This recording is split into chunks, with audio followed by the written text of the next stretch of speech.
Hello students. आज का हमारा टारगेट है हम कैलकुलेट करेंगे magnetic force on a moving charge. Electric charge को अगर किसी यूनिफॉर्म मैग्नेटिक फील्ड में थ्रो कर दें तो उसको वो कितनी मैग्नेटिक फोर्स एक्सपीरियंस करेगा। ये लगभग वैसा ही है जैसे हमने एक मूविंग चार्ज को इलेक्ट्रिक फील्ड में थ्रो किया था। तो वो तो हमने डेरिवेशन इलेक्ट्रोस्टैटिक्स में ऑलरेडी पढ़ा हुआ है, F equals to Q E. तो सिमिलर वे में अगर एक मूविंग चार्ज को एक्सटर्नल यूनिफॉर्म मैग्नेटिक फील्ड में थ्रो किया जाए तो उसके ऊपर फोर्स कितनी एक्सर्ट होगी, किस डायरेक्शन में एक्सर्ट होगी, आज हम इस बारे में डिस्कस करने वाले हैं। तो यही हमारा आज का टारगेट है कि force on a moving electric charge in a uniform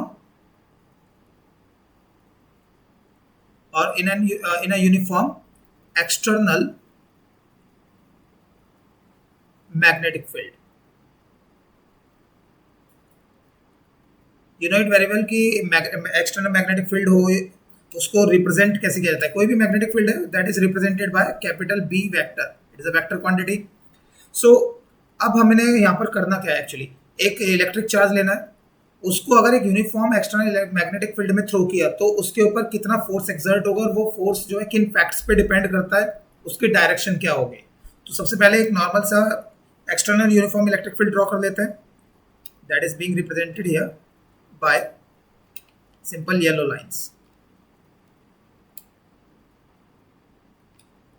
तो हमारे पास ये एक एक्सटर्नल यूनिफॉर्म मैग्नेटिक फील्ड है, right, B vector, that is external, and we are keeping it uniform external magnetic field। अब इसमें अगर एक इलेक्ट्रिक चार्ज को थ्रो किया जाए तो सबसे पहले बेसिकली ये जो ऑब्जर्वेशन थी ना, सबसे पहले ये ऑब्जर्व किया था एक डच साइंटिस्ट थे, लॉरेंज। तो उन्होंने ये ऑब्जर्व किया था। सो उन्हीं के ऑब्जर्वेशन पर हम यहाँ बात कर रहे हैं कि if an electric charge let's say Q, positive charge मान रहे हैं हम as per standard, it is being thrown in the uniform magnetic field. इसको इसमें थ्रो किया, कोई जरूरी तो है नहीं कि along the magnetic field throw करें या against the magnetic field throw करें, तो एक यूनिवर्सल फॉर्मेट हमें यहाँ लेना पड़ेगा। तो मैंने माना कि जो इस चार्ज का वेलोसिटी वेक्टर है that is V vector, it is making an angle with external electric field. ये इसके साथ एक एंगल सबटेंड कर रहा है that is suppose to be theta. तो कितना मान लिया हमने, थीटा माना हुआ है। तो अब यहाँ पर ना एक लॉजिकल ऑब्जर्वेशंस जो थी, बड़े इंटरेस्टिंग ऑब्जर्वेशंस लॉरेंज ने प्रोवाइड जो थी यहाँ पर दी थी, दैट इज कि इस चार्ज पर लगने वाले magnetic force means magnetic force experienced bye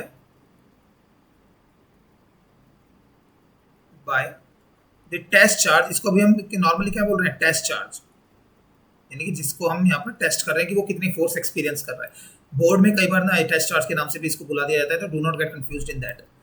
सो टेस्ट चार्ज क्यू, और इस चार्ज का हमने एक मास भी माना हुआ है दैट इज एम। तो ये किन फैक्ट्स पे डिपेंड करता है, तो ये जो फोर्स एक्सपीरियंस होगी magnetic force, I am calling it F B vector.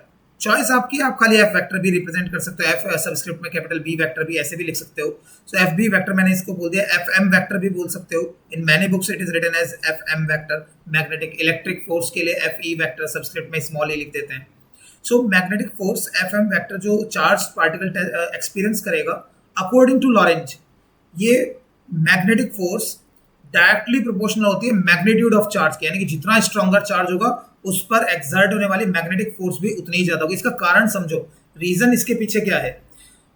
अगर आपने प्रीवियस चैप्टर यानी कि आपका जो बायो-सैवर्ट्स लॉ है, ऑस्टर्ट्स एक्सपेरिमेंट है, उन सब के बारे में बात किया, means current carrying wire can produce its own magnetic field. अब करंट कैरिंग वायर का मतलब क्या है, a moving charge, drifted charge through a conductor. So इसका मतलब यह है कि हर एक मूविंग चार्ज खुद का एक मैग्नेटिक फील्ड प्रोड्यूस करता है, और एक मैग्नेट को आपको इन्फ्लुएंस करना है तो you will be using another magnet. एक नॉर्मल गेम आपने घर में भी खेला होगा, एक मैग्नेट को दूसरी मैग्नेट से मूव कराने की टेंडेंसी। सिमिलर पोल्स हैं तो repel each other, opposite poles हैं अट्रैक्ट ईच अदर। तो सेम एक लॉजिक यहाँ पर सोचो कि अगर एक चार्ज मूविंग है तो ये खुद का एक मैग्नेटिक फील्ड प्रोड्यूस कर रहा है, तो ऑब्वियसली वो मैग्नेटिक फील्ड इन्फ्लुएंस किया जा सकता है किसी एक्सटर्नल मैग्नेटिक फील्ड से। इसका मतलब moving charge can be influenced by external magnetic field. अब यहाँ एक इंटरेस्टिंग आउटकम आता है, वो एमसीक्यूज में बहुत ज्यादा पूछा जाता है, क्या कि क्या एक स्टैटिक चार्ज भी इन्फ्लुएंस हो सकता है या एक फोर्स एक्सपीरियंस कर सकता है एक्सटर्नल मैग्नेटिक फील्ड में। तो आंसर विल बी नो। क्यों? क्योंकि एक स्टैटिक चार्ज का खुद का कोई मैग्नेटिक फील्ड नहीं होगा, तो इन्फ्लुएंस कैसे करोगे। तो ये बड़ा इंटरेस्टिंग है कि मूविंग चार्ज, यानी कि हमें यहाँ पर ये बात हाईलाइटेबल होनी चाहिए कि this force is only and only experienced by a moving charge, charge should be moving. और यहीं से सबसे पहला एक आउटकम हमारा आ जाता है कि एक तो चार्ज का मैग्नीट्यूड है और उसकी वेलोसिटी पे डिपेंड कर रहा है, मूविंग चार्ज होना चाहिए। तो जो हमारा जो सेकंड या लॉरेंज का जो सेकंड ऑब्जर्वेशन था दैट वाज कि it is directly proportional to the velocity, magnitude of the velocity of the charge particle. देखो चार्ज के मैग्नीट्यूड के डायरेक्टली प्रोपोर्शनल है, चार्ज की वेलोसिटी के डायरेक्टली प्रोपोर्शनल है, और कितने स्ट्रॉन्गर एक्सटर्नल मैग्नेटिक फील्ड में आपने उसको रखा हुआ है दैट इज बी, उसके भी डायरेक्टली प्रोपोर्शनल है। अब यहाँ पर एक फैक्ट आता है कि सर क्या ओरिएंटेशन मैटर नहीं करता है यहाँ पर कि किसी पर्टिकुलर डायरेक्शन में थ्रो करेंगे तो उसका वो जो मैग्नीट्यूड होगा फोर्स को वो डिफर कर जाएगा, देन यस। अब यहाँ पर नॉर्मली आपने फ्लेमिंग्स लेफ्ट हैंड रूल भी पढ़ा हुआ है, 10th क्लास से पढ़ते आ रहे हैं, लेकिन आपने करंट के लिए पढ़ा है। अब करंट की डायरेक्शन और पॉजिटिव चार्ज की मूवमेंट की डायरेक्शन बाय डिफॉल्ट सेम रहती है। इसका मीनिंग क्या हुआ कि अगर मैं वो लॉ भी यहाँ पर इंप्लीमेंट करता हूँ, बेसिकली मैं वो लॉ बाद में इंट्रोड्यूस करूंगा, अभी जस्ट इसके बाद ही, लेकिन आपको पता होना चाहिए कि maximum force will be experienced by the charge particle when it is moving at 90 degree. जब वो 90 डिग्री पर मूव कर रहा होगा सिर्फ एक्सटर्नल मैग्नेटिक फील्ड से, तब वो मैक्सिमम फोर्स एक्सपीरियंस करेगा। और अलोंग या अपोजिट डायरेक्शन में मिनिमम फोर्स एक्सपीरियंस करेगा। एंगल में ट्रिग्नोमेट्रिक रेशियोज में सोचो, साइन कॉस में कौन सा एंगल जो होता है मैक्सिमम वैल्यू प्रोवाइड करता है 90 डिग्री पर और मिनिमम प्रोवाइड करता है 0 और 180 पर, then it is obviously sine theta. So that's why FM is also directly proportional to sin theta, or sometimes in many books it is written like this कि V sin theta means sin theta component of velocity, because that will be the perpendicular component। अगर मैं यहाँ पर components break भी कर दूँ, so इसके यहाँ पर हमें दो components velocity के देखने के लिए मिलेंगे, that is one is V cos theta, you can see clearly here, and another is V sin theta। यहाँ पर तो जो मैक्सिमम फोर्स एक्सपीरियंस फैक्टर होगा वो V sin थीटा है।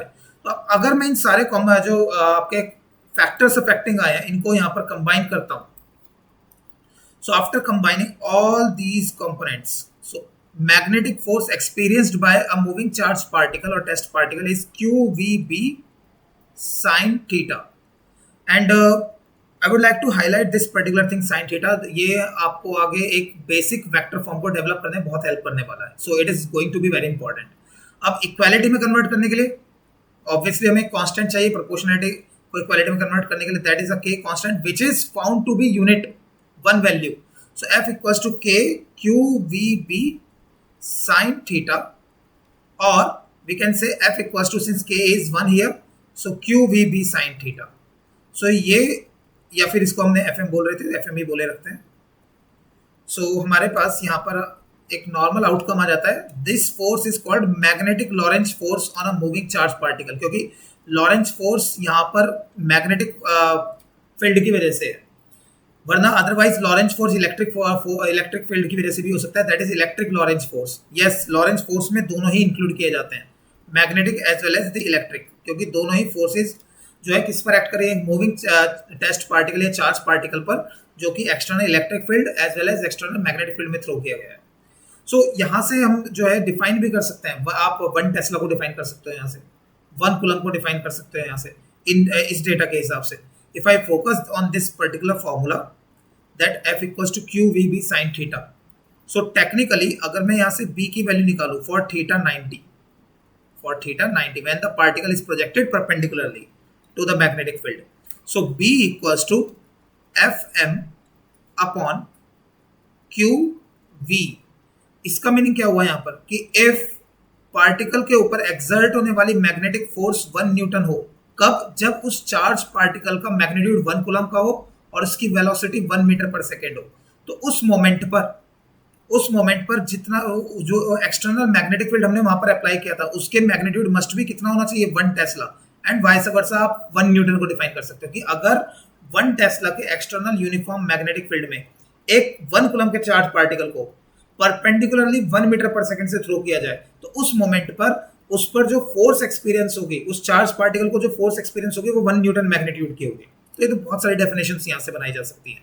So basically this is the core form of Lorentz magnetic force और magnetic Lorentz force. अब इसका वेक्टर फॉर्म बहुत ज्यादा इंपॉर्टेंट है, क्योंकि यहाँ से ही हमारे पास एक लॉ बहुत इंटरेस्टिंगली निकल कर आता है।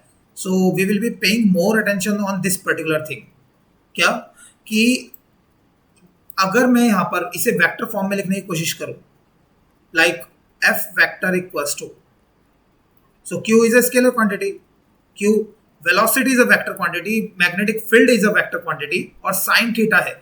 अब साइन थीटा दो वेक्टर्स के बीच में, और आउटकम भी वेक्टर ही होना चाहिए बिकॉज वेलोसिटी वेक्टर है और बी भी वेक्टर है। क्वेश्चन अराइजेस कि वेलोसिटी वेक्टर है, बी भी वेक्टर है, और there is a sine theta, और साइन थीटा ये आपको हेल्प हिंट दे रहा है, बेसिकली हेल्प कर रहा है कि आउटकम किस कौन से टाइप ऑफ मल्टीप्लिकेशन से बना हुआ है, क्रॉस प्रोडक्ट या डॉट प्रोडक्ट से। तो लॉजिकली सोचिए कि आउटकम जो है वो एफ एम वेक्टर है, magnetic force that is also a vector quantity. अब यहाँ पर ये बात ध्यान देने वाली है कि इनपुट में जो मल्टीप्लिकेशन हो रही है वो भी वेक्टर क्वांटिटीज है और आउटकम भी वेक्टर है, तो ऐसा मल्टीप्लिकेशन तो क्रॉस प्रोडक्ट होता है। और जस्टिफाई करने के लिए साइन थीटा यहाँ पर है ही, you know it very well कि if we write a vector cross B vector the magnitude is a b sine theta, ये मैग्नीट्यूड है। This is a main point students ना, वेक्टर में ये बहुत ज्यादा गड़बड़ करते हैं कि ए बी साइन थीटा तो लिख देते हैं लेकिन डायरेक्शन लिखना भूल जाते हैं, बिकॉज इसका आउटकम एक वेक्टर क्वांटिटी होगा तो उसकी डायरेक्शन भी है।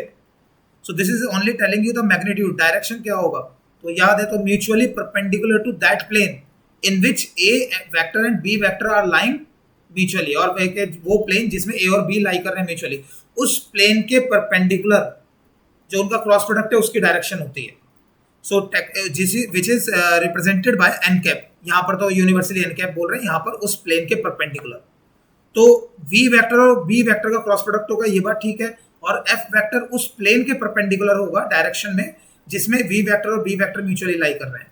अब ये वी क्रॉस बी होगा या बी क्रॉस वी होगा, इट डिपेंड्स कि रोटेशनल इफेक्ट कैसे जनरेट हो रहा है। आई होप आप लोग क्रॉस प्रोडक्ट से पहले भी निकले हुए होंगे, तो उसमें ये बात हेल्प करने वाली है। वैसे मैं आपको आइडिया देता हूँ कि ये लॉजिक का जो होता है वो किससे आता है, Maxwell's right hand thumb rule से, वहां से भी इसको जो है इंड्यूस किया जा सकता है। बट अभी मैं आपको इसको एक बहुत ही सिंपल मैनर में समझाता हूँ, उससे आपको ये बात क्लियर हो जाएगी कि डायरेक्शन कैसे प्रेडिक्ट की जाती है। सो इसके लिए मैं यहाँ पर, अभी देखो मैंने यहाँ पर लिखा हुआ भी नहीं है कि बी क्रॉस बी है या बी क्रॉस वी है, ये श्योर है कि इनका क्रॉस प्रोडक्ट है। सो उसके लिए मैं यहाँ पर एक बहुत नॉर्मल सा कंसेप्ट लेकर चलता हूँ, that is Fleming's right hand rule. Fleming's right hand rule, sorry my mistake, not Fleming's right hand rule. अभी हम यहाँ पर इंडक्शन का प्रिंसिपल नहीं पढ़ रहे हैं, एक्चुअली फोर्स का प्रिंसिपल पढ़ रहे हैं। सो फ्लेमिंग्स लेफ्ट हैंड रूल। सो फ्लेमिंग्स लेफ्ट हैंड रूल बड़े सिंपल वे में आपको समझा देता हूँ। आपको नॉर्मली आपका थंब और ये दोनों जो फिंगर्स हैं, ठीक है ना, four finger and the centre finger, इन दोनों को आपको किस तरह से, इन तीनों को बेसिकली आपको mutually perpendicular to each other इस तरह से एडजस्ट करना है। आई होप आप लोगों को ये दिख भी रहा होगा कि एक दूसरे से म्यूचुअली परपेंडिकुलर, 10th क्लास में भी आप लोगों ने पढ़ रखा है। इनके बीच में, सबके बीच में 90 डिग्री का एंगल है, और इस तरह से एडजस्ट करिए कि आपका जो सेंटर फिंगर है वो आपके टुवर्ड्स हो, लाइक दिस। अब इसको देखो बहुत ईजी है डिफाइन करना, एक सिंपल ट्रिक बता रहा हूँ मैं आपको, छोटे बच्चे को पढ़ाई जाती है 10th क्लास में भी। IMF, I am fantastic. I stands for current, M stands for magnetic field direction and F stands for force on the current carrying wire। अब यहाँ पर करंट कैरिंग वायर मैंने स्टार्टिंग बोला था कि पॉजिटिव चार्ज के मूवमेंट की direction और करंट कैरिंग वायर में करंट की डायरेक्शन सेम होती है बाय डिफॉल्ट। सो टेक्निकली तो अगर पॉजिटिव चार्ज के मूवमेंट की डायरेक्शन आपके टुवर्ड्स है और मैग्नेटिक फील्ड मेरे अकॉर्डिंग यहाँ पर लेफ्ट टू राइट है, तो उस टेस्ट पार्टिकल या चार्ज पार्टिकल पर जो फोर्स एक्सपीरियंस होगा वो नॉर्मली अपवर्ड होगा। सो वेलोसिटी वेक्टर अगर मेरी तरफ है और magnetic field B vector left to right है, तो फोर्स वेक्टर ऊपर की ओर होगा। अब यहाँ पर आप Maxwell's right hand thumb rule जो 11th क्लास में वेक्टर क्रॉस प्रोडक्ट में अप्लाई किया था उसको लगाएं, तो नॉर्मली ये रोटेशनल इफेक्ट, थंब अप रहना चाहिए, तो ये रोटेशनल इफेक्ट कैसा है, एंटी क्लॉकवाइज है। तो एडवांस वेक्टर और डिलेड वेक्टर पर ध्यान देना। वेक्टर कौन सा पीछे रह जाता है, बी वेक्टर, वेलोसिटी वेक्टर जो मेरी तरफ है, और बी वेक्टर आ गया क्योंकि रोटेशन इफेक्ट इस तरह से है, तब थंब का जो डायरेक्शन है ऊपर की ओर है। इसका मतलब जो पहला वेक्टर है जो पीछे रह रहा है वो वी वेक्टर है और जो आगे जा रहा है वो बी वेक्टर है। और क्रॉस प्रोडक्ट में अगर सही तरह से क्रॉस प्रोडक्ट लिखा जाए तो डिलेड वेक्टर को पहले लिखा जाता है और एडवांस वेक्टर को बाद में, यानी कि वी वेक्टर पहले लिखा जाएगा और बी वेक्टर बाद में।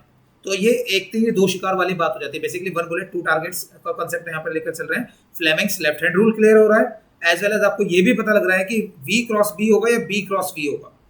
सो टेक्निकली अगर चार्ज पार्टिकल मेरी तरफ मूव कर रहा है और एक external magnetic field left to right है मेरे अकॉर्डिंग, तो उस पर जो फोर्स एक्सपीरियंस होगी चार्ज पार्टिकल पर वो ऊपर की तरफ होगी। तो मैं अगर वो बात यहाँ पर इंप्लीमेंट करता हूँ, Fleming's left hand rule simple बनाइए, कोई आपको एक्स्ट्राऑर्डिनरी डायग्राम वहां पर नहीं बनाकर शो करना है।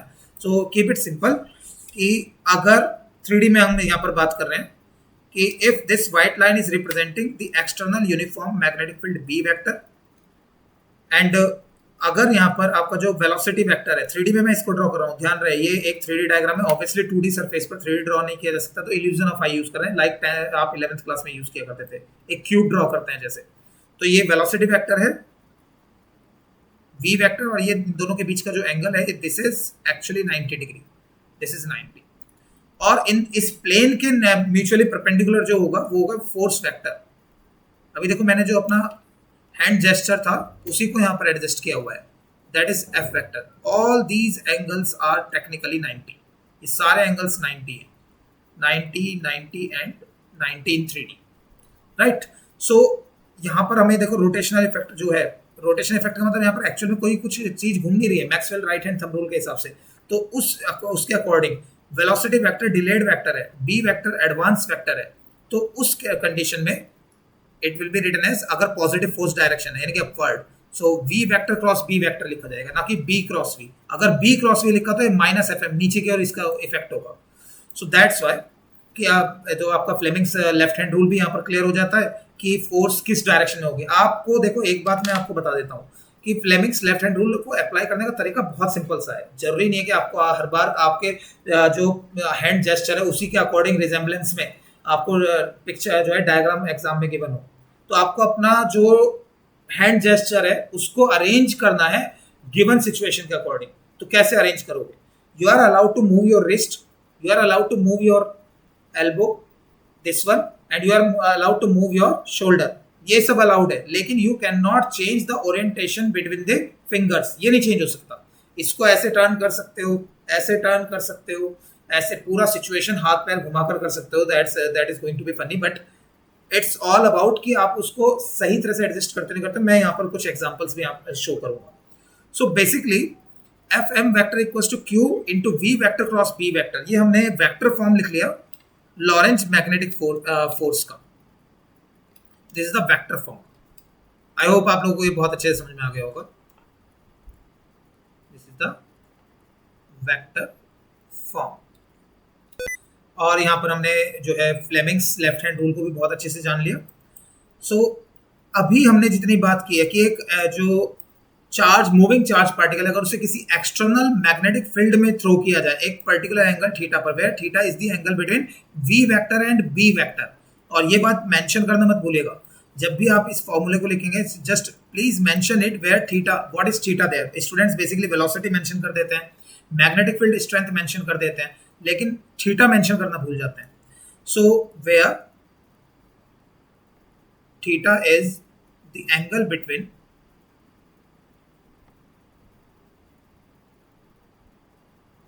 v vector and b vector.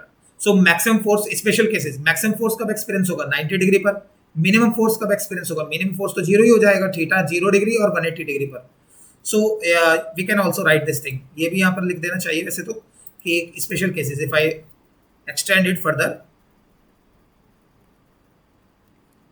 कि we can talk about two special cases, the maximum force condition and minimum force condition experienced by a moving charge particle. अच्छा, ये बड़ा इंटरेस्टिंग है। When in examination it is asked कि maximum force condition क्या होगी किसी moving charge particle के लिए, तो स्टूडेंट्स इन हरी बहुत सिली मिस्टेक कर देते हैं कि वो वेलोसिटी जीरो बता देते हैं कि देखो जब वेलोसिटी जीरो होगी तो फोर्स जीरो हो जाएगा, या जब चार्ज की मैग्नीट्यूड जीरो होगा तो फोर्स जीरो होगा। मैथमेटिकल प्लॉट्स पर चल रहे हैं कि जब मैग्नेटिक फील्ड स्ट्रेंथ जीरो होगी तो फोर्स जीरो होगा। It is not the answer, they have mentioned it clearly that when will you get minimum force or zero force for a moving charge particle in an external magnetic field which is uniform। अगर ऐसा पूछ ले तो उन्होंने clearly mention कर दिया कि वो मूविंग होना चाहिए, चार्ज्ड पार्टिकल होना चाहिए और एक्सटर्नल यूनिफॉर्म मैग्नेटिक फील्ड भी है। तो आप इन चीजों को जीरो नहीं अज्यूम कर सकते। So for maximum force and minimum force there is a very specific condition that you can only change the orientation और angle of throw. So basically if theta is 90 degree you will be experiencing or the charge particle will be experiencing maximum force, और वो value कितनी होगी? QVB clearly by magnitude and perpendicular to the plane, you know it very well कैसे decide करना है, we have discussed it। and when theta is 0 degree और theta is 180 degree, उस time पर जो मैग्नेटिक फोर्स एक्सपीरियंस्ड होगी वो zero हो जाएगी, मिनिमम फोर्स एक्सपीरियंस। तो ये दो स्पेशल केसेस होते हैं, बड़ा नॉर्मल सी थिंग है, कोई एक्स्ट्रा ऑर्डिनरी बात नहीं है इसके अंदर। ठीक है, हमने काफ़ी कुछ यहाँ पर जो है डिस्कस किया, थोड़ा सा इसको इम्प्लीमेंट करके देखते हैं कि अलग अलग डायरेक्शन में जो होगा फोर्स का डायरेक्शन क्या होगा अलग अलग ओरिएंटेशंस की सिचुएशंस में।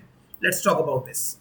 अगर आपको ये नोट डाउन करना है, you can pause the video and you will be able to note it down. So यहाँ पर अब हम एक सिचुएशन ले लेते हैं basically, and you should pause the video after the completion of that condition, कि आप अपना एजम्पशन लगा कर देखें कि क्या आप लेफ्ट हैंड रूल को सही तरह से इंप्लीमेंट कर भी पाते हैं या नहीं कर पाते हैं। After that you will be realizing कि योर आंसर इज राइट और रॉन्ग। सो एक तो सिचुएशन हमारे सामने ऑलरेडी थी कि उसमें क्या करना है, if the magnetic field is left to right like this, ये तो जस्ट डायरेक्ट इंप्लीमेंटेशन ही है, इसमें तो कुछ एक्स्ट्रा ऑर्डिनरी है भी नहीं, कि this is the external magnetic field direction B vector and a test charge particle, positive test charge particle. अब देखना यहाँ पर कितने इंटरेस्टिंग आउटकम्स आते हैं। It is moving towards downward in this plane, ये जो आपका डिस्प्ले का प्लेन है उसमें डाउनवर्ड जा रहा है, you can consider here. So this is the velocity vector V vector, तो उसमें फोर्स किस डायरेक्शन में होगा। तो अगर मैं यहाँ पर नॉर्मल सिचुएशन देखता हूँ, देखो ध्यान रखना डिस्प्ले, ये general IMF I told you already कि अपना जो आपका thumb four finger centre finger को इस तरह से एडजस्ट करें कि ये IMF वाली सिचुएशन आ जाए। आई एम फैंटास्टिक, आई मतलब मैं, तो यहाँ पर इस तरह से आ रहा है। सो आई और पॉजिटिव चार्ज की डायरेक्शन सेम होती है, keep this thing in your mind. तो ये नीचे की तरफ जा रहा है, ध्यान रहे कि मैग्नेटिक फील्ड की डायरेक्शन अभी भी यही है, तो it should not be changed, ये नहीं बदलना चाहिए। तो मैंने बोला था ना कि आप रिस्ट मूव कर सकते हैं लेकिन ओरिएंटेशन नहीं चेंज हो सकता है, तो मैग्नेटिक फील्ड तो ऑलरेडी एडजस्टेड है, केवल ये डायरेक्शन नीचे की तरफ लानी है। अब मैं फिंगर्स को इसको तो नीचे ऐसे नहीं ले जा सकता, तो मैं अपनी रिस्ट को इस तरह से मूव करूंगा by keeping this direction constant like this. तो जैसे ही मैंने ये किया, यू कैन सी क्लियरली, सो जैसे ही मैंने किया कि फोर्स की डायरेक्शन मेरी तरफ एडजस्ट हो गई, यानी कि बेसिकली स्क्रीन के हिसाब से जो स्क्रीन का प्लेन है उसके हिसाब से जो फोर्स है वो आउटवर्ड फ्रॉम द प्लेन है। सो यहाँ पर जो फोर्स का डायरेक्शन होगा that is suppose to be represented, अब यहाँ पर 3D में रिप्रेजेंट करना बड़ा कॉम्प्लिकेटेड हो जाता है, तो उसको लिखा जाता है यूजुअली कि जो force experienced by this charge particle that is 90। सो ये कैसे होगा, Fm is normally perpendicularly normally outwards from the plane of v vector and b vector, the common plane from the plane of, अब अगर वहां पर x Y Z dimensions में जो है मेंशन किया हुआ है, डायरेक्शंस मेंशन किया हुआ है, तो it is very easy to explain कि along z axis, along x axis या along y axis. So from the plane of v vector and b vector, ये हो गया। थोड़ा सिचुएशन चेंज करते हैं इस बार, फिर देखते हैं कि डायरेक्शन क्या आता है। इस बार चेंज कर देते हैं, लेट्स सी कि आपको क्या लगता है किस डायरेक्शन में डिफ्लेक्ट होगा। इस बार हमने extra magnetic field yellow line से रिप्रेजेंट किया हुआ है। It is actually you can see normally upwards, that is B vector, और एक टेस्ट चार्ज पार्टिकल को, पॉजिटिव टेस्ट चार्ज पार्टिकल को लेफ्ट टू राइट इस तरह से थ्रो किया हुआ है विद वेलोसिटी v वेक्टर। तो फोर्स का डायरेक्शन क्या होगा, डायरेक्शंस को कैलकुलेट करना बहुत जरूरी होता है। अगर आपका आंसर में उन्होंने पूछा कि कैलकुलेट Fm वेक्टर और force vector, so you just need to tell direction also. आप खाली मैग्नीट्यूड बताकर आप यू आर एक्सपेक्टिंग कि आपको फुल मार्क्स मिल जाएंगे, तो ऐसा होने वाला नहीं है, भूल जाइए, आपका हाफ मार्क डिडक्ट होगा। तो keep this thing in your mind कि अब यहाँ पर जो फोर्स का डायरेक्शन है वो क्या होगा। तो एडजस्ट करते हैं फिर से left hand rule, IMF, I means velocity vector, मेरे टुवर्ड्स है, इस बार वो लेफ्ट टू राइट है और मैग्नेटिक फील्ड ऊपर की तरफ। तो पहले इसको लेफ्ट टू राइट एडजस्ट करते हैं। So this is left to right according to me and according to the question, and magnetic field अब इसको यहीं रखना है, मैग्नेटिक फील्ड ऊपर की तरफ करना है। अब भी इंटरेस्टिंगली फोर्स मेरी तरफ ही आ रही है। So this is the direction of force which is experienced by the charge particle normally outward of the plane F vector. तो वो तो बात मैंने यहाँ पे ऑलरेडी लिखी हुई है, in which V vector and B vector are line. अब एक इंटरेस्टिंग बात बताता हूँ मैं, और ये बहुत ध्यान रखनी है। आई डोंट नो कि आप लोगों ने उसे नोटिस किया था या नहीं किया था during the Ampere circuit law और एक्सप्लेनेशन ऑफ सोलेनॉइड्स वर्किंग और its magnetic field, but let me tell you कि डायरेक्शन रिप्रेजेंट करने का एक तरीका और होता है, when the direction is normally outward और इनवर्ड इन अ प्लेन और फ्रॉम अ प्लेन। तो उसमें क्या करना है, सो बेसिकली मान लीजिएगा आपको मैंने एक सिचुएशन दे दिया कि represent a magnetic field which is going inward और normally inward to this plane, ये जो डिस्प्ले वाला प्लेन है इसमें नॉर्मली इनवर्ड जा रहा है, उस मैग्नेटिक फील्ड लाइन को रिप्रेजेंट करो। So that will be a problem for you कि उसको कैसे सर रिप्रेजेंट करें। या तो हमें एंगुलर लगाकर वहाँ प्लेन एक 3D जो we can say false 3D representation दे सकते हैं, बट नो, इसके लिए नॉर्मली जो था साइंटिस्ट बोल लीजिए या फिर फिजिसिस्ट बोल लीजिए, उन्होंने एक स्टैंडर्ड फॉर्मेट बनाया हुआ है। And this is not only bound और restricted for magnetic field direction, ये आप इलेक्ट्रिक करंट के डायरेक्शन में भी यूज कर सकते हैं। And you had used it, आपने इसको यूज किया था सोलेनॉइड के केस में, check that diagram again. So basically normally क्या है कि अगर कोई, it is actually inspired from an arrow. अगर किसी एरो को देखा जाए तो एरो में एक नॉर्मली क्या होता है, एक टिप होती है और एक टेल होती है। टिप जो होती है, अगर आप टिप आपकी तरफ है यानी कि एरो आपकी और पॉइंटिंग है, तो अगर आप उसकी टिप पर फोकस करेंगे तो आपको एक पॉइंट रिप्रेजेंट होगा, दैट इज अ पॉइंट। सो अगर मेरा पाम वो प्लेन है जिसमें से ये एरो बाहर आ रहा है, तो आपको इसका टिप दिखाई देगा, टेल नहीं। तो टिप दिखने का मतलब डॉट।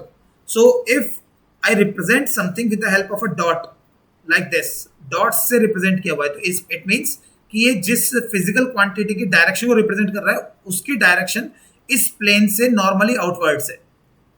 सिंपल थिंग, बिल्कुल सिंपल सी बात रखी गई। और अगर सिचुएशन ऐसा बना दिया गया कि ये जो है मेरा पाम जो प्लेन को रिप्रेजेंट कर रहा है, ये एरो इनवर्ड जा रहा है, नॉर्मली इनवर्ड्स, तो आपको इसका टेल दिखाई देगा। और बेसिकली टेल क्या होता है, क्रॉस बार होता है। सो नॉर्मल वहां पर क्या है, या तो प्लस या क्रॉस से उसको रिप्रेजेंट किया जा रहा है। तो अगर मैंने यहाँ पर किसी प्लेन पर किसी फिजिकल क्वांटिटी की डायरेक्शन को क्रॉस से रिप्रेजेंट किया, इट मीन्स उस फिजिकल क्वांटिटी की डायरेक्शन क्या है, normally inwards. So this is normally outwards to the plane and this is normally inwards to the plane. You can say ये कैसा हो गया, normally outwards। ये बड़ा इंटरेस्टिंग है इस डायरेक्शन को जानना। और ये हो गया normally inwards। सो यहाँ पर हम इस सिचुएशन को यूज करें तो इस बार ये जरूरी नहीं है कि मैग्नेटिक फील्ड के लिए, बस यहाँ पर मैं जो एग्जांपल्स दे रहा हूँ उसमें ये मैग्नेटिक फील्ड को मैं इस तरह से रिप्रेजेंट करूंगा। सो सपोज कि किसी पर्टिकुलर सिचुएशन में इस बार आपको फोर्स का डायरेक्शन बताना है and it is given like this कि जो मैग्नेटिक फील्ड है वो नॉर्मली इनवर्ड है। सो इनवर्ड के लिए क्या यूज करेंगे, crosses. So this is the magnetic field, external uniform magnetic field. अच्छा, अभी इसको करते करते मेरे माइंड में एक बात आई and I would like to ask कि अगर मैग्नेटिक फील्ड वेरिएबल हुआ, so how will you calculate the force on a moving charge particle. देखते हैं कितने स्टूडेंट्स जो इसका आंसर सही दे पाते हैं। You can put your answers in the comment box.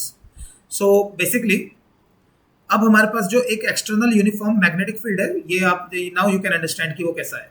और इस बार एक चार्ज पार्टिकल मोमेंटरली, मतलब एक पर्टिकुलर मोमेंट पर charge particle, positive charge particle इस डायरेक्शन में जा रहा है।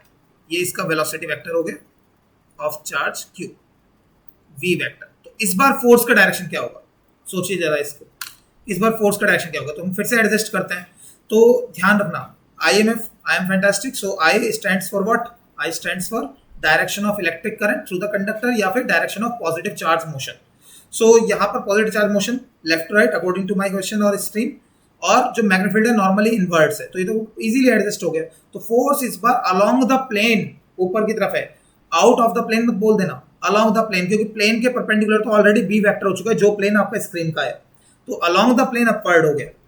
तो यहाँ पर जो फोर्स का डायरेक्शन होगा that is along the plane upward, F vector, ये इसका डायरेक्शन हो जाएगा। तो you can easily understand this thing. अब एक लास्ट सिचुएशन और दे देता हूं मैं, और लेट्स सी कि कितने स्टूडेंट्स उसको आंसर कर पाते हैं एंड लेट्स, आप लोग उसे सही आइडिया ले पाएंगे नहीं ले पाएंगे, देखते हैं। सो इस बार सिचुएशन थोड़ा चेंज है। These dots are representing external uniform magnetic field. ये यहां पर हमने एक्सटर्नल यूनिफॉर्म मैग्नेटिक फील्ड लिया, और जो चार्ज पार्टिकल हमने थ्रो किया है दैट इज एन इलेक्ट्रॉन, वो एक इलेक्ट्रॉन है। और this is the most important thing which you will see, because कोई जरूरी नहीं है कि आपको हर बार एक पॉजिटिव चार्ज पार्टिकल दिया जाए। एंड स्मार्ट स्टूडेंट्स जो होंगे वो इस बात को रिकॉग्नाइज कर जाएंगे बहुत जल्दी. So velocity vector of a negatively charged particle, it is not a positive test charge, it is a negative test charge. Electron की बात चल रही है यहाँ पर. अब इस पर जो फोर्स का डायरेक्शन है वो प्रेडिक्ट करना है. तो अगर आपने यहाँ पर जो है Fleming's left hand rule directly apply कर दिया तो उसमें तो प्रॉब्लम आने वाली है, बिकॉज वो तो पॉजिटिव चार्ज के डायरेक्शन को रिप्रेजेंट कर रहा है. But if you are smart enough तो आपको पता है कि आपको क्या करना है. First, it's simple, there are many ways कि अगर इलेक्ट्रॉन इस डायरेक्शन में मूव कर रहा है तो पॉजिटिव चार्ज इसके अपोजिट डायरेक्शन में मूव करेगा. सो टेक्निकली पॉजिटिव चार्ज किस डायरेक्शन में मूव करेगा, डाउनवर्ड डायरेक्शन में, तो उसके अकॉर्डिंग आप you can get the idea of force. या फिर एक काम कीजिए, जस्ट इसके लिए फोर्स का डायरेक्शन मेजर कीजिए और उसको क्या कर दीजिए, रिवर्स कर दीजिए, तो भी आंसर सेम आएगा. तो मैं नॉर्मल जो स्टैंडर्ड वे है उसको मानता हूँ कि अगर इलेक्ट्रॉन अपवर्ड मूव कर रहा है अलोंग दिस प्लेन तो जो पॉजिटिव चार्ज होगा it's expected direction should be,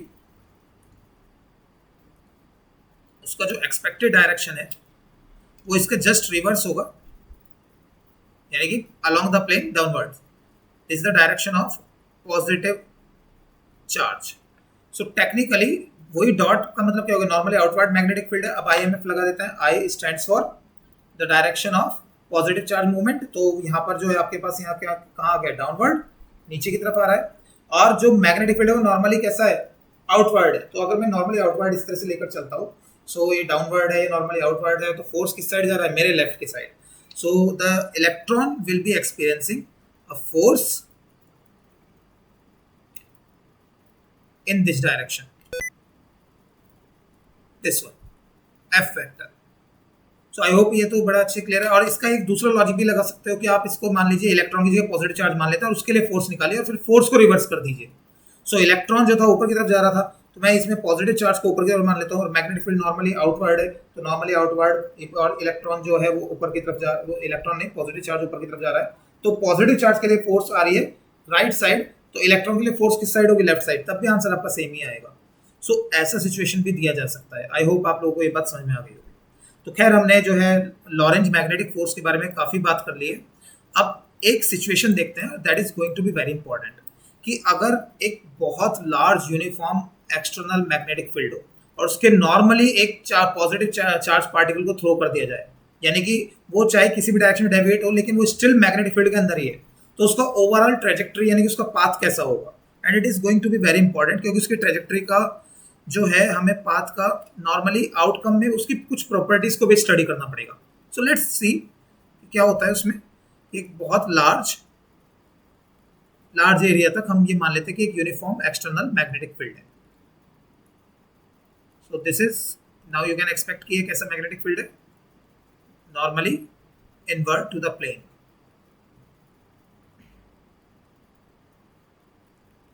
And this particular derivation is actually going to be very very important regarding your examinations and one more application regarding the competitive examinations, because cyclotron की अगर हम बात करें तो cyclotron जो है आपका syllabus से तो कट गया है CBSE में, लेकिन competitive exams में still it is there, so it is better to go through that. So यहाँ पर हम एक नॉर्मली बात करते हैं कि आपके पास एक बहुत वाइड एरिया में एक्सटर्नल यूनिफॉर्म मैग्नेटिक फील्ड है, sorry for the disturbance, external uniform magnetic field है, दैट इज B वेक्टर. और इसमें हमने जो है एक चार्ज पार्टिकल जो है यहाँ पर पॉजिटिव टेस्ट चार्ज पार्टिकल को V वेलोसिटी से थ्रो किया. Let's say its velocity is V vector.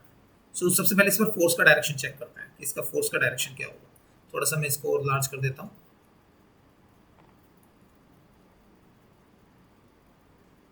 सो इस पर फोर्स का डायरेक्शन चेक करते हैं. तो now you can apply Fleming's left hand rule. So velocity vector, magnetic field normally inward, so force upward होगा. तो यानी कि इस मोमेंट पर ये जो टेस्ट चार्ज पार्टिकल है ये एक अपवर्ड फोर्स एक्सपीरियंस कर रहा होगा. So let's call it F vector in upward direction. Okay, so ये अपवर्ड डायरेक्शन में, अब इसकी वजह से इसका पाथ जो होगा डेविएट होना शुरू हो जाएगा. ये अब ऐसे नहीं जाएगा बिकॉज इस पर एक अपवर्ड फोर्स है, so its path will B curved. तो यानी इस तरह से ट्रेजेक्ट्री इसकी टर्न होनी शुरू हो जाएगी. तो मैं मान लेता हूँ कि ये टर्न होता होता और यहाँ पहुँच जाता है, means this is the positive. अब इसका जो वेलोसिटी वेक्टर है बाय मैग्नीट्यूड, देखो अभी इंटरेस्टिंगली आपको पता लगेगा वेलोसिटी वेक्टर में मैग्नीट्यूड चेंज हो रहा है, डायरेक्शन चेंज हो रही है. डायरेक्शन तो हो ही रही है, वो तो क्लियर है. So I am calling it V1 vector this time. Magnitude wise change होगा या नहीं होगा उसको भी देख लेते हैं, क्योंकि यहाँ पर केवल एक फोर्स है, that is the magnetic force. इसके अलावा ग्रेविटेशन फोर्स को हम यहाँ पर इंट्रोड्यूस नहीं कर रहे हैं, इलेक्ट्रिक फोर्स को इंट्रोड्यूस नहीं कर रहे हैं। तो keep this thing in mind कि यहाँ पर केवल अफेक्टिंग फोर्स एक ही है, दैट इज मैग्नेटिक फोर्स। सो अब ये इस ओरिएंटेशन में अब फिर से चेक करते हैं कि इसके ऊपर जो फोर्स रहेगी स्टिल, बिकॉज मैंने वाइड एरिया मैग्नेट फील्ड ले रखा है, तो अभी भी ये मैग्नेट फील्ड के अंदर ही है, तो एक्सपेयर तो फोर्स तब भी लग रही होगी इसके ऊपर, तो वो किस डायरेक्शन में होगी? वेलोसिटी इस बार ऊपर की तरफ है, मैग्नेट फील्ड नॉर्मली इनवर्ड है, force left side. So this time the force experienced by this charged particle is towards left side with the same magnitude, but the direction is different, so you can call it f1 vector, f2 vector for different directions like this. Now इसके बाद अगर हम यहाँ पर बात करें कि अब इस फोर्स इस साइड लग रही है तो चार्ज पार्टिकल इस तरह से डेविएट होना शुरू हो जाएगा टुवर्ड्स लेफ्ट। सो बेसिकली अब इसका पाथ और चेंज हुआ, and let me draw it properly. इसका पाथ चेंज होता होता अब चार्ज पार्टिकल यहाँ पहुँच गया है पॉजिटिव, और इसका जो वेलोसिटी वेक्टर है that is directed tangentially towards this direction. So इसको हम बोल देते हैं v2 वेक्टर, राइट। सो ये v2 वेक्टर मान लिया हमने यहाँ पर। तो अब फिर से चेक करते हैं कि इस बार फोर्स किस डायरेक्शन में होगा। तो इस बार v2 वेक्टर जो है वो इस डायरेक्शन में है, तो मैं नॉर्मली इसको इस डायरेक्शन में करता हूँ, और ये v2 वेक्टर हो गया, और magnet field still normally inward to the plane, so force इस बार डाउनवर्ड है। सो डाउनवर्ड फोर्स का मतलब हुआ कि that will be directed in this way, and I am calling it f3 vector. Now you can see कि अब क्या होने वाला है, and if you are smart enough को आपको आइडिया हो गया होगा कि एक्चुअल में it is going in a circular path और in a closed path, it is looping in a closed path.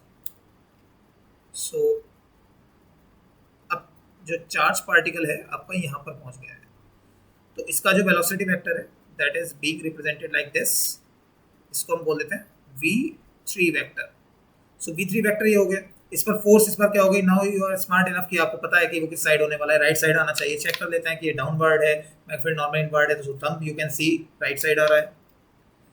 So basically this is the direction of force again, f4 vector we are calling it. और the last thing is ये वापस इसी पॉइंट पर आने वाला है। So it is going to be repeated like this, यानी कि जो चार्ज पार्टिकल है it is whirling in a circular loop, ये घूम रहा है, and all these forces are responsible for this circular motion and directed towards the centre of this circular path. तो ये तो बड़ा अमेजिंग है कि इनकी वजह से सर्कुलर मोशन हो रहा है, और ये सारे टुवर्ड्स द सेंटर, जो सेंटर है सर्कुलर पाथ का उसमें के टुवर्ड्स डायरेक्टेड है। तो ये तो किसी एक कॉमन कैटेगरी ऑफ फोर्सेस को रिप्रेजेंट कर रहा है, that is centripetal force. Means this time magnetic force is acting as a centripetal force in this case. So magnitude wise all these forces are same, क्योंकि q v b sin theta, theta is 90, यहाँ v vector और b vector में हमेशा theta 90 होगा, चाहे v इस plane में कहीं पर भी हो, क्योंकि मैग्नेटिक फील्ड इस प्लेन के परपेंडिकुलर है। सो q v b sin theta के अकॉर्डिंग अगर देखा जाए तो all these forces by magnitude are just same, इनके मैग्नीट्यूड सेम है। f1 vector equals to f2 vector equals to f3 vector, and not by vector, by magnitudes. Let's call it f, where f is qvb, sin theta is 90, sin 90 we are talking about, that is 1. So qvb आ जाता है आपके पास, और velocity की केवल direction change हो रही है, magnitude नहीं। Means v vectors magnitude, v1 vectors magnitude, क्योंकि सेंट्रीपिटल फोर्स की वजह से कभी भी वेलोसिटी का मैग्नीट्यूड चेंज नहीं होता है, उसकी डायरेक्शन चेंज होती है। सो v1 vector magnitude, v2 vector magnitude, v3 vectors magnitude, it is v, we are calling it v. So that's simple कि ये सर्कुलर पाथ में, अभी अगर ये सर्कुलर पाथ में तो इसके सर्कुलर पाथ का कुछ ना कुछ रेडियस भी होगा, तो रेडियस कैसे मेजर करें? So let's call this radius r. तो अभी हमें जो चार्ज पार्टिकल का जो सर्कुलर पाथ का रेडियस है उसको मेजर करना है। तो सेंट्रीपिटल फोर्स का फॉर्मूला तो हमें पता है, we know it very well. The centripetal force formula is mv square, mathematical formula is mv square upon r, if where m is the mass of the test charge particle. तो अगर इस logic को यहाँ पर implement किया जाए, mv square upon r, और यहाँ पर सेंट्रीपिटल फोर्स की तरह कौन एक्ट कर रहा है? The magnetic force is acting as a centripetal force here, which is acting as centripetal force. So it can be placed like qvb. Maximum case है qvb सीधे सीधे लिखा जाएगा, QVB। अब यहाँ से हम radius of this circular path भी कैलकुलेट कर सकते हैं। 1 V will get cancelled, so it will B QB, not sorry not QB, MV upon QB। ये हमारे पास इस सर्कुलर पाथ के रेडियस का क्या आ जाता है, फॉर्मूला बन जाता है MV अपॉन QB। तो किसी external uniform magnetic field, broad uniform magnetic field में अगर किसी चार्ज पार्टिकल को नॉर्मली प्रोजेक्ट किया जाए तो एक सर्कुलर ऑर्बिट में घूमना शुरू कर देता है, और सर्कुलर ऑर्बिट का जो रेडियस होगा वो होगा MV अपॉन QB। अच्छा, MV एक्चुअली क्या होता है, मोमेंटम होता है। Keep this thing in mind कि it is actually momentum. So R equals to, it can be also be written as momentum of that electric charge particle upon Q charge magnitude into B। इसको ऐसे भी लिखा जा सकता है, so do not get confused in this। कई बार ऐसा होता है कि एग्जाम में ना इसको एज एन कंसेप्चुअल क्वेश्चन पूछ लेते हैं कि डिड्यूस दिस आउटकम, तो स्टूडेंट्स कई बार सोचते हैं कि ये P पता नहीं क्यों दिया है। वैसे यू आर स्मार्ट इनफ कि आपको ऐसा कंफ्यूजन होगा नहीं। सो ये वाली बात भी क्लियर हो जाती है कि इसका रेडियस, और अगर इसका ये सर्कुलर पाथ में घूम रहा है तो इसका टाइम पीरियड भी होगा, फ्रीक्वेंसी भी होगी। सो टाइम पीरियड और फ्रीक्वेंसी इजीली कैलकुलेटेबल है। कैसे? We know it very well, v equals to R omega, because इसके अंदर एक एंगुलर वेलोसिटी है। v equals to R omega, where omega is 2 pi by capital T, 2 pi by capital T। So we can place it here. So v equals to R into 2 pi by capital T। अब यहाँ पर हम जो है radius का formula हम we have derived it already, MV upon QB। We can place it here. So ये value यहाँ पर प्लेस कर देते हैं, the value of radius in this formula. So velocity V equals to, यहाँ पर रखते हैं R की जगह MV upon QB into 2 pi by capital T। So V to V cancel, and T equals to कितना आ जाएगा आपका, 2 पाई M अपॉन QB। यहाँ पर एक बड़ा इंटरेस्टिंग सा आउटकम आता है। देखो, उसका सर्कुलर पाथ का रेडियस तो उसकी वेलोसिटी पे डिपेंड कर रहा था, यानी कि faster you throw a charge particle in the uniform magnetic field तो उतना ही लार्जर रेडियस के सर्कुलर पाथ में वो ऑर्बिट करेगा। मास के भी डायरेक्टली प्रोपोर्शनल है, चार्ज के इनवर्सली और मैग्नेटिक एक्सटर्नल मैग्नेटिक फील्ड के भी इनवर्सली है। लेकिन अगर टाइम पीरियड की बात करें तो मास पे डिपेंड करता है, चार्ज के मैग्नीट्यूड पे डिपेंड करता है, एक्सटर्नल मैग्नेटिक फील्ड स्ट्रेंथ पे डिपेंड कर रहा है, लेकिन वेलोसिटी पे डिपेंड नहीं कर रहा। यानी कि अगर सिमिलर मास, सिमिलर या आइडेंटिकल चार्जेस को अलग अलग वेलोसिटी से थ्रो किया जाए सेम मैग्नेटिक फील्ड में, स्टिल उनका जो टाइम पीरियड होगा अपना रोटेशन पूरा करने का वो सेम रहेगा। रेडियाई डिफरेंट होंगे पर टाइम पीरियड क्या होगा, वो सेम रहेगा। टाइम पीरियड सेम रहेगा तो frequency we can measure, frequency represent by nu और f, that is reciprocal of time period. So frequency will be reciprocal of this QB upon 2 pi m। तो frequency भी constant हो जाएगी। अगर identical charge particles को same external magnetic field में throw किया जाए अलग अलग वेलोसिटी से, स्टिल उनकी फ्रीक्वेंसीज और टाइम पीरियड क्या होंगे, सेम होंगे। यहाँ पर इंटरेस्टिंगली क्वेश्चन किस टाइप का आता है, MCQs में भी आ सकता है, नॉर्मल में भी आ सकता है। क्या कि अल्फा पार्टिकल है और एक प्रोटॉन है, उन दोनों को जो है सेम वेलोसिटी से थ्रो कर दिया, वहाँ मास इज डिफरेंट है। और ऐसा भी ले सकता है कि दो सेम आइडेंटिकल चार्ज पार्टिकल्स हैं, उनकी वेलोसिटीज डिफरेंट है, तो उनके जो सर्कुलर पाथ का जो रेडियाई होगा उनका रेशियो कितना होगा। रेशियो बेस्ड क्वेश्चन जरूर पूछा जाता है। So keep this thing in your mind कि कितना इंपॉर्टेंट है।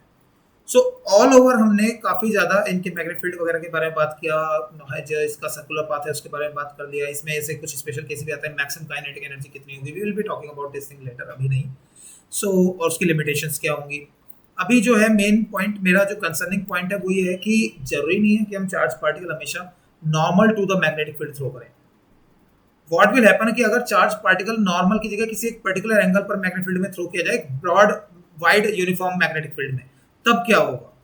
सो that is going to be very important derivation और conceptual question you can take. So इस बार सिचुएशन थोड़ा सा चेंज करते हैं और फिर देखते हैं कि क्या होता है। Let's see. सो इस बार सिनेरियो क्या है उसको पहले थोड़ा सा जज करते हैं कि आपके पास एक XY प्लेन में along x axis uniform magnetic field है in XY plane, that is origin, and we are having a uniform external magnetic field directed in positive x direction, we can say like this। इसके बाद मैं Lorentz force के दूसरे aspects के बारे में बात करूंगा और उससे रिलेटेड एक बड़ा इंटरेस्टिंग सा आउटकम आता है, वो भी बात करेंगे. So that is B vector. But you have thrown a test charge particle at an angle of theta from in this plane. Means वो इस plane में perpendicular to magnetic field नहीं throw किया जा रहा है. That is the maximum force case. वो तो हमने स्टडी कर लिया एक wide magnetic field में, broad magnetic field में. अगर उसे किसी और एंगल से थ्रो किया जाए, means at an angle of theta with a magnetic field in xy plane. Please pay attention, xy plane में. So we are calling it v vector. And its angle with theta with इसको हम phi मान लेते हैं फिलहाल के लिए. That is phi. Phi is the angle between velocity vector and broad magnetic field, uniform magnetic field, उनके बीच में है. So broad माना हुआ है, एक मोमेंटली नहीं, पूरे जोन में आपको कैलकुलेट करना है कि उसका पाथ कैसा होगा, ट्रेजेक्टरी कैसी होगी. तो अगर मैं यहाँ वेलोसिटी वेक्टर के कंपोनेंट्स ब्रेक करूँ कि कौन कौन से कंपोनेंट एक्चुअली कितनी मैग्नेटिक फोर्स एक्सपीरियंस करेंगे, सो इसके दो कंपोनेंट्स हम यहाँ पर ब्रेक डाउन कर सकते हैं. एक यहाँ पर कंपोनेंट हमें अलोंग द मैग्नेटिक फील्ड मिलेगा, that is we are calling it v x, which is by magnitude is v cos phi, you can see clearly. और एक परपेंडिकुलर कंपोनेंट मिलेगा हमें यहाँ पर,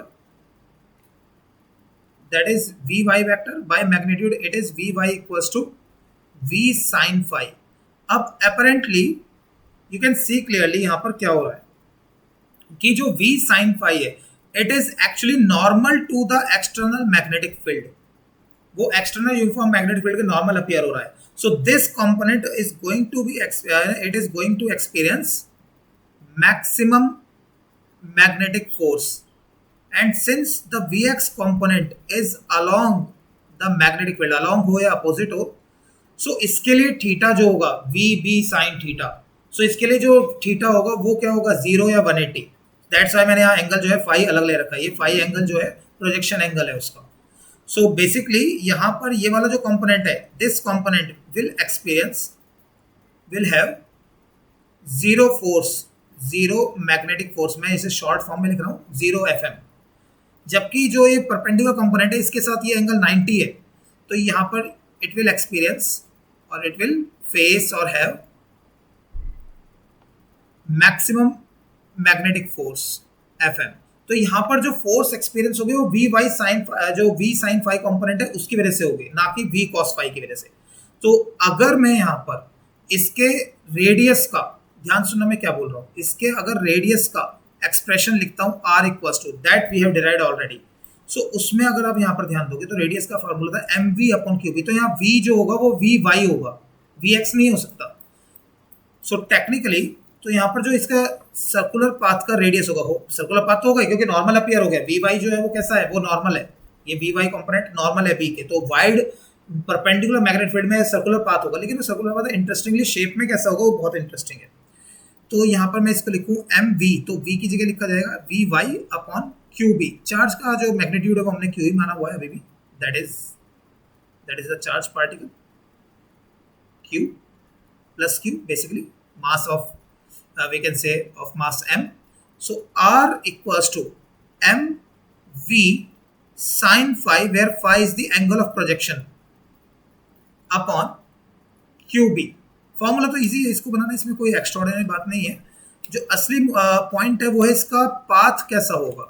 सो अभी फिलहाल ये पहले फोर्स का डायरेक्शन देखते हैं, तब आपको पता लगेगा इसका पाथ कैसा होगा. ध्यान रहे जो एक्सटर्नल मैग्नेटिक फील्ड था वो अलोंग एक्स एक्सिस था पॉजिटिव, और V Y along Y axis है, तो फोर्स डेफिनेटली जेड एक्सिस के अलॉन्ग होगा. You know it very well कि जो वी वाई है वो ऊपर की तरफ है, मैग्नेटिक फील्ड इस साइड है, तो ये इनवर्ट टू द प्लेन होगा, तो जेड एक्सिस में है वो.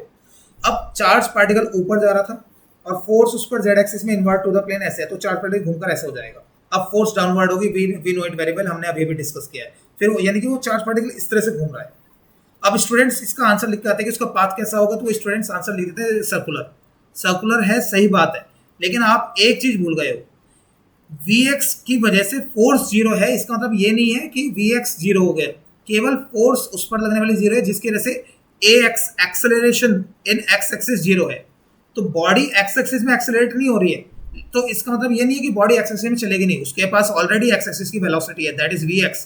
So the still charge particle x axis में आगे चलता जा रहा है और साथ में वो सर्कुलर पाथ में वाई जेड प्लेन में घूम भी रहा है इस तरह से. सो उसका सर्कुलर पाथ वाइजेड प्लेन में है और एक्स एक्सिस में आगे चल रहा है, तो उसका पाथ हेलाइकल हो जाएगा, हेलिक्स बनाता हुआ चल रहा है।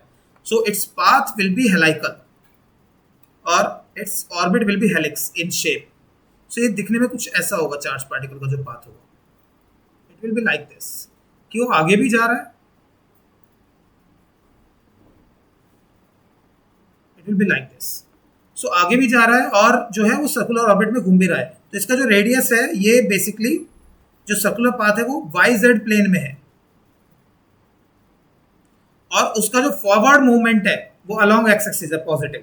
बाकी चीजें प्रॉपर्टी सेम है, उसमें तो कोई एक्स्ट्राऑर्डिनरी चीज नहीं है। जस्ट ये बात बहुत जरूरी है कि इसका पाथ हेलाइकल क्यों होगा और इसका इंपैक्ट कहां पर होगा। एक कॉन्सेप्ट मैं आपको पढ़ने के लिए दे रहा हूँ एंड आई एम एक्सपेक्टिंग कि you will be going through that.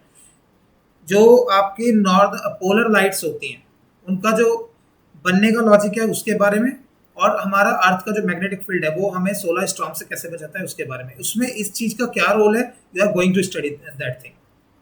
Okay, so basically हमने इसके बारे में काफी कुछ बात कर ली है। Now we can jump back to the Lorentz forces. तो अब लॉरेंज फोर्सेस दो टाइप के हमने यहाँ पर पढ़ चुके हैं। एक टाइप आप ऑलरेडी पढ़ चुके हो, इलेक्ट्रिक फील्ड। इलेक्ट्रिक फील्ड में जो उसके ऊपर फोर्स होती है that is electric Lorentz force.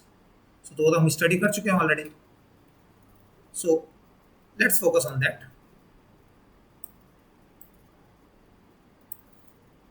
कि अगर हमारे पास एक्सटर्नल इलेक्ट्रिक फील्ड में चार्ज पार्टिकल को थ्रू किया गया तो उस पर लगने वाली electric force that is electric force on a moving charge particle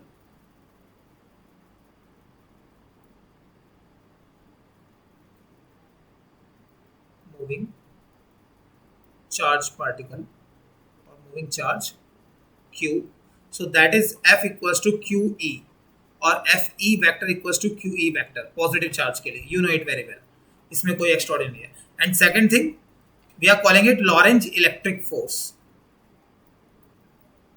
Lorentz electric force. And second thing is कि अगर उसे मैग्नेटिक फील्ड में, तो मैग्नेटिक फील्ड में तो we have studied already FM vector equals to Q into V vector cross B vector, ये हमारे पास है। So FM equals to Q into V vector cross B vector, that is the Lorentz magnetic force और magnetic Lorentz force you can call magnetic force. So अगर किसी charge particle को electromagnetic field में release कर दिया जाए, मैं just simple way में बोल रहा हूँ, चाहे वे अलोंग हो, परपेंडिकुलर हो, अपोजिट हो, कैसे भी हो, अगर इलेक्ट्रोमैग्नेटिक फील्ड में किसी चार्ज पार्टिकल को रिलीज किया जाए या थ्रो किया जाए तो उस पर टोटल कितना फोर्स जो होगा एक्सर्ट होगा due to this electromagnetic field. So we are talking about force on a, इसको प्रॉपर्ली लिखते हैं यहाँ पर, force on a moving charge particle, moving charge particle in an electromagnetic field, electromagnetic field means electric और magnetic field as well। so इसमें उसके ऊपर total कितना फोर्स होगा, तो वेक्टर सम, ऑब्वियसली दोनों फोर्सेस वेक्टर क्वांटिटीज हैं, तो resultant force we are studying here. So resultant force कितना होगा, so that is called combined Lorentz force और simply treated as Lorentz force.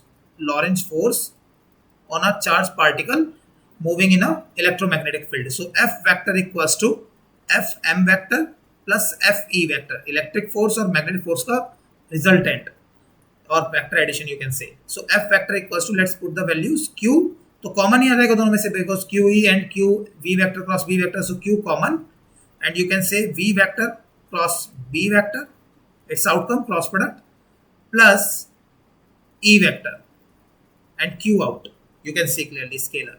So that is the answer for Lorentz force which is being experienced by a moving charge particle which is actually moving in an electromagnetic field, uniform electromagnetic field, right? अब यहाँ पर एक बड़ा interesting सी बात आती है, एक challenge देता हूँ मैं, उसके बारे में थोड़ा पॉज करके सोचना and then let's see if you are getting the idea right. So basically अगर मुझे थिंक अबाउट इट, देखो चार्ज पार्टिकल्स जो होते हैं बेसिकली स्मॉल होते हैं. इट इज नॉट लाइक कि आपने हाथ से पकड़ा और ऐसे थ्रो कर दिया. So we use electric field, magnetic field to make them accelerated whatever in a circular path और linear accelerated. So we use magnetic and electric fields respectively. So अब यहाँ पर एक क्वेश्चन अराइज होता है कि आपके पास ना एक इलेक्ट्रॉन गन है suppose, which is projecting electrons with different speeds और एट डिफरेंट स्पीड्स, एंड आपको अपने एक्सपेरिमेंट्स के लिए पर्टिकुलर स्पीड के इलेक्ट्रॉन्स चाहिए. You just need a stream of particular speed electrons. So उसके लिए आप कैसा इंस्ट्रूमेंट सेलेक्ट करेंगे? क्योंकि मैंने बोला है ना कि चार्ज पार्टिकल यूजुअली स्मॉल होते हैं, तो उसमें आप इसे पकड़ के ऐसे फिल्टर आउट नहीं कर सकते. मैं basically now you are realizing कि मैं एक फिल्टर डिवाइस की बात कर रहा हूँ जो इलेक्ट्रॉन पर्टिकुलर स्पीड के इलेक्ट्रॉन्स को फिल्टर आउट कर सके. मीन्स केवल वे ही इलेक्ट्रॉन्स उस इंस्ट्रूमेंट या डिवाइस से बाहर निकले जितनी वेलोसिटी वाले आपको चाहिए. बाकी वेलोसिटीज वाले डेविएट हो जाएं या अंदर रुक जाएं, कुछ भी हो, बट वो आपके एक्सपेक्ट जो है ना डिजायर्ड विंडो से केवल वही जो है बाहर निकलने चाहिए इलेक्ट्रॉन्स जिनकी स्पीड इज डिजायर्ड बेसिकली. तो this particular device is called velocity filter और वेलोसिटी सेलेक्टर. सो अब ये चीज जो है डिजाइन कैसे की जाए, सोचने वाली बात है. Pause it and think about it. So design कैसे करेंगे, इसका आंसर जो है वो छिपा हुआ है लॉरेंज फोर्स में. तो बेसिकली ये डिजाइन कैसे होगी मैं आपको एक आइडिया देता हूँ. After that you will be getting the idea about the working mechanism of the device. Suppose आपके पास काफी सारे चार्ज पार्टिकल्स हैं which are actually moving at different speeds. ये कुछ चार्ज पार्टिकल पॉजिटिव हो नेगेटिव हो, फिलहाल मैं एज पर स्टैंडर्ड पॉजिटिव लेकर चल रहा हूँ. ये चार्ज पार्टिकल्स अलग अलग स्पीड्स पर मूव कर रहे हैं. Let's say its velocity is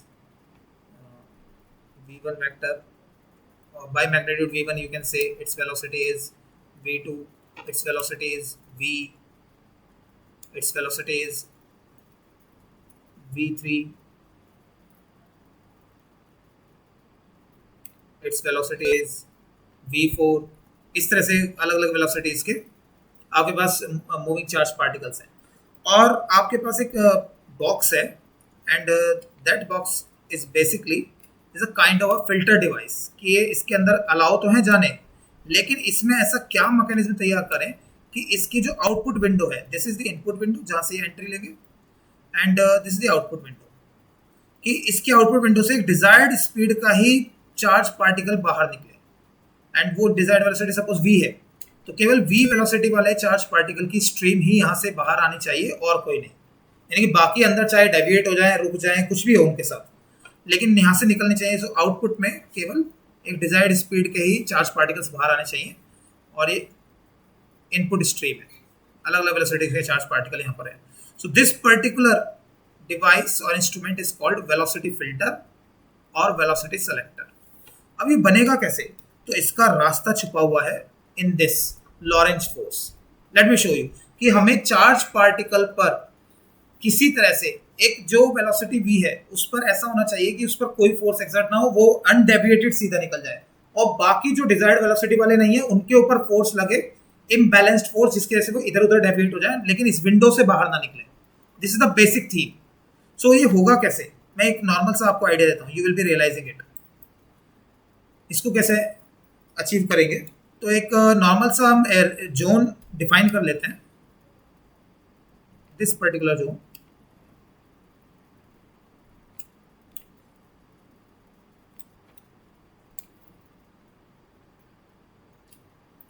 और इस जोन में जो मैग्नेटिक फील्ड है, ध्यान रखना कि मैग्नेटिक फील्ड की डायरेक्शन और इलेक्ट्रिक फील्ड की डायरेक्शन, सारा खेल वहीं पर है कि मैं चाह रहा हूं कि कुछ चार्ज पार्टिकल स्पेसिफिक वेलोसिटी के अनडेविएटेड सीधे सीधे निकल जाएं input window to output window. तो मैं अगर लॉरेंज फोर्स के फॉर्मूले पर बात करूं, वहीं से इसका जो पूरा लॉजिक डेवलप होता है. F vector equals to Q and you can write it V vector cross B vector. Let me write it properly. इसको सिंपली इस तरह से लिख देते हैं, V vector cross B vector, that is Fm plus Q into E vector. So if the actual total resultant force, Lorentz force acting on the charged particle is 0 by magnitude, 0 vector you can say. So in that case, अगर मैं इसको 0 रखता हूँ तो इसी equation में ये values अगर मैं पुट करता हूँ तो finally we are getting, we are smart enough कि यहाँ पर कैलकुलेशंस क्या हो रही है, equals to minus q e vector. Clearly you can see. So q to q cancel. So v vector cross b vector is equal to minus E vector, यानी कि जो इनके क्रॉस प्रोडक्ट का और इनके क्रॉस प्रोडक्ट का outcome जो होता है मैग्नेटिक फोर्स की डायरेक्शन होती है बेसिकली. सो इनके क्रॉस प्रोडक्ट की जो आउटकम की डायरेक्शन है वो इलेक्ट्रिक फोर्स के जो डायरेक्शन है उसके जस्ट अपोजिट होनी चाहिए और मैग्नीट्यूड में सेम होना चाहिए. यानी कि अगर मैं इसे क्यू की फॉर्म में भी लिखूं, कट भी ना करूं, कट करके तो मैं इसका कुछ मैथमेटिकल आउटकम निकालने वाला हूं, you will realize it soon. लेकिन अगर मैं नॉर्मली मैथमेटिकली जस्ट फोर्स की फॉर्म में लिखूं, यानी कि without cancelling q, so that is fm vector equals to that is fe minus fe vector, यानी कि इलेक्ट्रिक और मैग्नेटिक फोर्सेस की जो डायरेक्शन है वो अपोजिट हो जानी चाहिए, इक्वल होनी चाहिए बाय मैग्नीट्यूड और अपोजिट होनी चाहिए. तो उस पर्टिकुलर वेलोसिटी का चार्ज पार्टिकल अनडेविएटेड, क्योंकि रिजल्टेंट फोर्स 0 हो गई तो अनडेविएटेड सीधा सीधा चलता चला जाएगा. और जिनके लिए ये चीज इक्वल नहीं होंगी, या तो एफएम ग्रेटर होगा एफई से या एफई ग्रेटर होगा एफएम से, तो वे डेविएट हो जाएंगे क्योंकि इम्बैलेंस्ड फोर्स एक्सपीरियंस करेंगे. तो हमें नॉर्मली ये सिचुएशन इसके अंदर डेवलप करनी है. तो कैसे होगी? सो अगर मैं यहाँ पर एक प्लेट्स जो मेटालिक प्लेट्स की हेल्प से एक external uniform electric field develop करता हूँ. लेट्स से कि हमारे पास जो प्लेट्स हैं इसमें जो ये वाली प्लेट है that is positively charged, uniformly positively charged, and the lower plate is negatively charged. So you can see that एक electric field है along the plane downward direction में जो directed है. This is the external uniform electric field which we are applying. Okay. और इसकी value हम adjust कर सकते हैं अपने रिक्वायरमेंट के अकॉर्डिंग, और कितनी वैल्यू होनी चाहिए soon you will realize, वो भी आपको पता लग जाएगा. तो हमने माना कि यहाँ पर एक एक्सटर्नल इलेक्ट्रिक फील्ड है ई वेक्टर, येलो से रिप्रेजेंट किया हुआ है यहाँ पर इसको, और एक एक्सटर्नल मैग्नेटिक फील्ड लेता है. अब मैग्नेटिक फील्ड की डायरेक्शन जो होगी वो इस तरह से लेनी है कि उसकी वजह से जो फोर्स होगी वो जस्ट इसके अपोजिट आए. अब एक लॉजिक लगाइए, अगर यहाँ पर कोई पॉजिटिव चार्ज पार्टिकल जिसकी वेलोसिटी v वेक्टर है वो इस डायरेक्शन में डायरेक्टेड है, तो पहले ई वेक्टर की वजह से इस पर फोर्स की डायरेक्शन वो चेक कर लेते हैं. तो ऑब्वियसली पॉजिटिव प्लेट से रिपल्शन और नेगेटिव प्लेट के टुवर्ड्स अट्रैक्शन.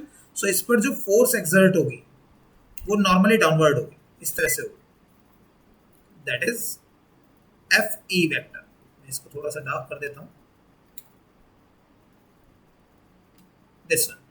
सो यहां पर हम इसको लिख देते हैं, it is F E vector, F E vector. तो अब मैग्नेटिक फोर्स इस पर इस तरह से होनी चाहिए कि उसकी direction along the plane upward आ जाए.